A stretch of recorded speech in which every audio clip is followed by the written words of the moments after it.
হলো বিভিন্ন সমাবেশে বড় বড় কথা বলে। এগুলার যদি গডফাদার খুঁজতে যান তাহলে একজন ব্যক্তিকে খুঁজে পাবেন যে দেশে নামছে হলে বেল্ট করে ইন করে এখন ইন খুলে গেছে।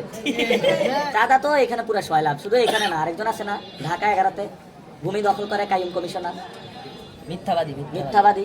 আরেকটা আছে খোকাপুত্র ইশরাক জমিদার হাফমেন্টাল। তো এভাবে পুরা ঢাকায় যাদেরকে নমিনেশন দিয়ে রাখছে, এটা ঢাকাবাসীর উপরে একটা অত্যাচার চাপিয়ে দিয়েছে তারা। আর এগুলা কে সাইন করেছে?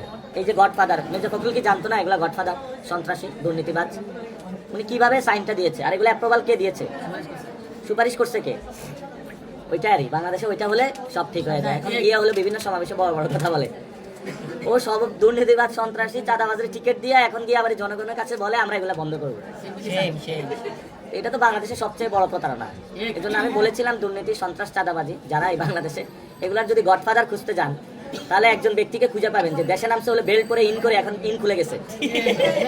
এখন জনগণের কাছে গেছে, তো জনগণকে ফেস করুক তারা, ইনশাল্লাহ বাংলাদেশ পরিবর্তন হবে। ওইটারই বাংলাদেশে ওইটা হলে সব ঠিক হয়ে যায়। এখন হলো বিভিন্ন সমাবেশে বড় বড় কথা বলে।